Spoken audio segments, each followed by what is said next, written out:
కానీ ఈరోజు జగన్మోహన్ రెడ్డి గారు ఈ ప్రభుత్వం వచ్చిన తర్వాత ప్రజావేదిక కూల్చేసిన దగ్గర నుంచి ఈ రోజు వరకు రాష్ట్రానికి ఎక్కడ కూడా మేలు చేసినట్టుగా కూడా ఎక్కడ కూడా కనపడలేదు. ఇన్వెస్టర్స్ మన రాష్ట్రాన్ని చూసి పారిపోతున్నారు. ఇసుక సమస్య, ఉల్లిపాయలు, మొన్నటి వరకు ఉల్లిపాయల సమస్య, ఇట్లా ప్రతి ఒక్క సమస్య తీసుకుంటూ వస్తూ ఈ ప్రభుత్వం ముందుకు వెళ్తూ ఉన్నారు.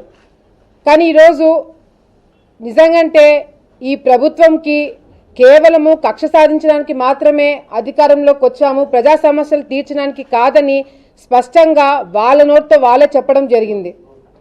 ఈరోజు మనం చూసుకుంటే మొన్న జరిగిన అసెంబ్లీ సమావేశాల్లో ముఖ్యమంత్రి గారు చెప్పిన మాటలు చూస్తుంటే మనకు ఒక రాజధాని సరిపోదు, 3 రాజధానులు పెట్టుకుందాం, ఒకటి కర్నూలులో వస్తుంది, ఒకటి విశాఖపట్నంలో వస్తుంది అని చాలా వేగ్గా ఒక అల్లకల్లోలము సృష్టించడం జరిగింది.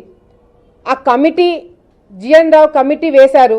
ఆ కమిటీ వాళ్ళు ఏం చెప్తున్నారు, ఏం చెప్పబోతున్నారు అనేదే వెయిట్ చేయకుండా ఆ కమిటీకి ముందే చెప్పడానికి ముందే ముఖ్యమంత్రి గారు అసెంబ్లీలో చెప్పడం అనేది, ఆయన ఏదైతే చెప్పారో అదే కమిటీ వాళ్ళు కూడా ఇవ్వడం అనేది కూడా చూస్తుంటే ఏ విధంగా కమిటీని వాళ్ళ గుప్పెట్లో పెట్టుకొని వాళ్ళకి కావాల్సినవి చెప్పించుకున్నారనేది కూడా అర్థమవుతుంది. ఈరోజు కమిటీ వాళ్ళు ఏం చెప్తున్నారు, మేము 29 గ్రామాలు తిరిగాము, ఎవరైతే రైతులు భూములు ఇచ్చారో 30,000 ఎకరాలు భూములు ఇచ్చారో వాళ్ళందరినీ కలిసాము, ఆ రిపోర్ట్ తీసుకొనే మేము చెప్తున్నామని చెప్తున్నారు.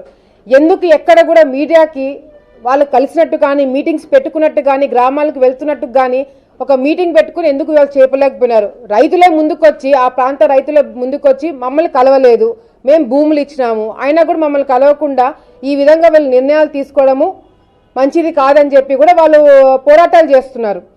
ఈరోజు రాజధాని కంటే కేవలం వాళ్ళకే కాదా, మొత్తం రాష్ట్రం మొత్తానికి కూడా రాజధానికి సంబంధించిన కొన్ని వేల ఎకరాలు భూములు ఇచ్చిన రైతులకి మీరు ఇచ్చే మర్యాద ఇదేనా అనేది కూడా మేము ప్రశ్నిస్తున్నాము.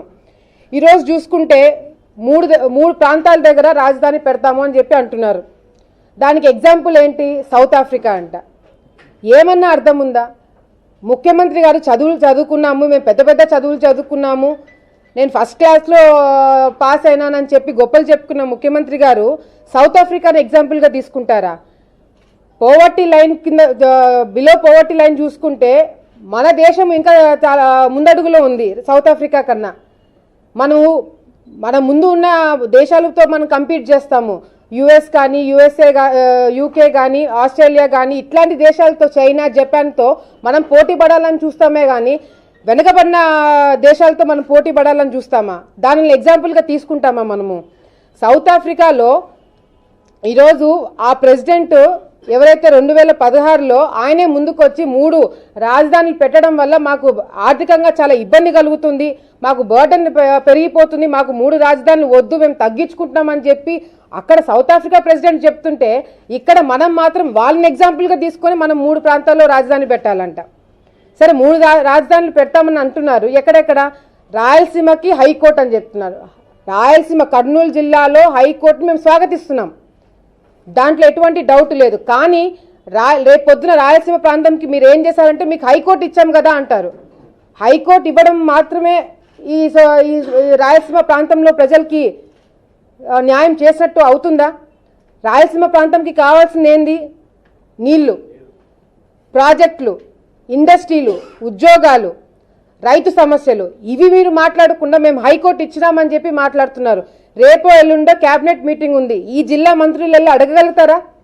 మాకు హైకోర్టు ఇచ్చినారు, చాలా సంతోషం, కానీ మాకు హైకోర్టుతో పాటు మాకు నీటి సమస్య లేకుండా మాకు ప్రాజెక్టులు క్యాన్సిల్ చేసినవి మళ్ళీ మీరు స్టార్ట్ చేయండి అడగగలిగే ధైర్యము ఈ మంత్రులకు ఉందా అని చెప్పి కూడా మేము ప్రశ్నిస్తున్నాము.